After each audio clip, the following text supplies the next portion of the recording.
We all can relate to staying up a little too late at night and then feeling it the next day.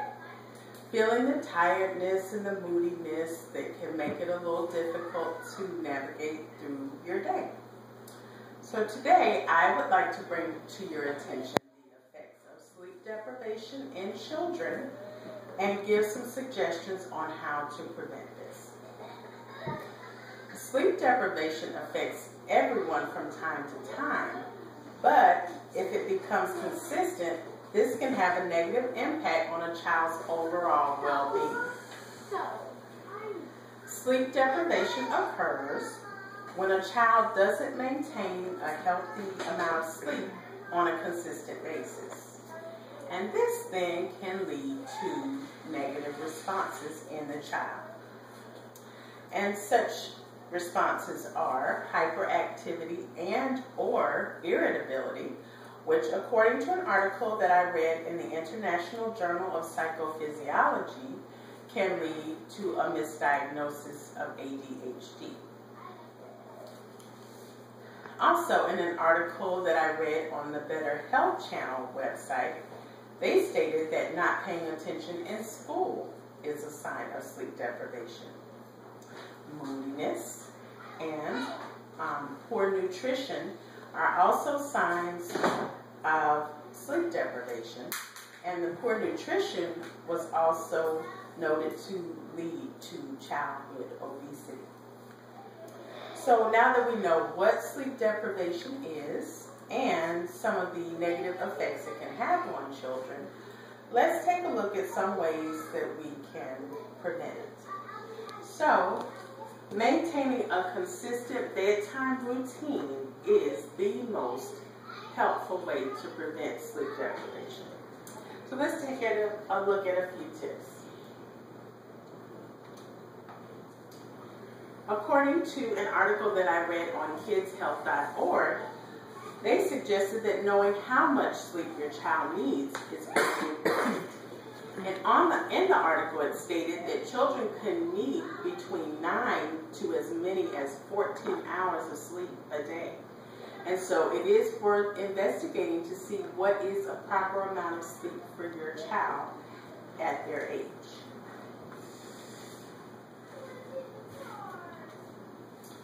Another suggestion is to limit disruptions.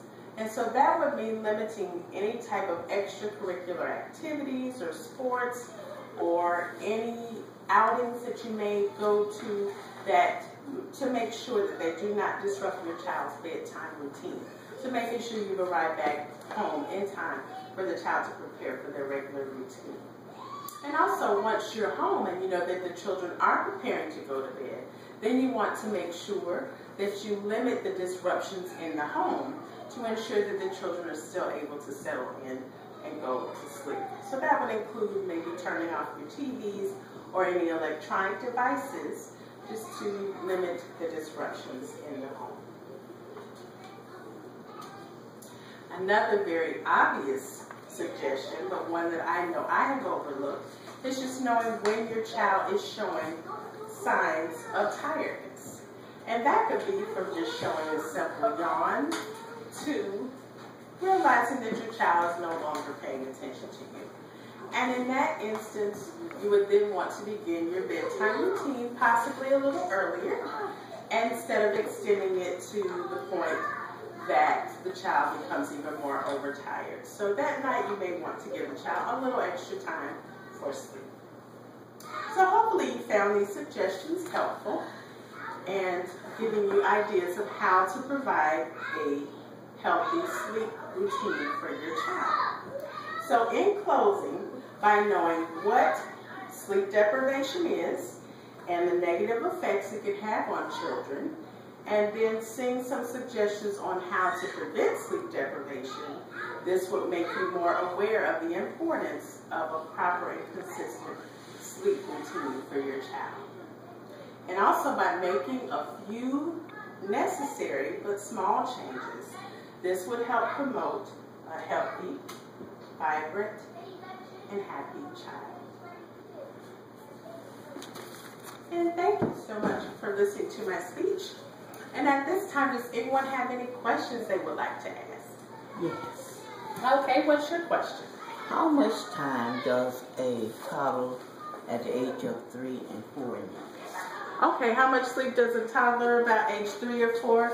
On the website, the kidshealth.org website, I did read that a preschool age toddler would need about 11 to 12 hours of sleep. So that's a good amount of sleep that a child needs at that age. Okay, any more questions? Are there any other symptoms that could cause sleep deprivation? Okay, yep, there are. I did read of some other things that can contribute to sleep deprivation. Illness is one thing, so if you notice that they're not sleeping that well, you may want to make sure if there's not something going on. Also, some medications can cause sleep deprivation as well. And then I would just say, according to a lot of the information that I read at that point, you will want to run that by your doctor just to see if there's any way that they can counteract that side of it. Okay? All right, and we're going to pause right now for our critique, and we'll be right back.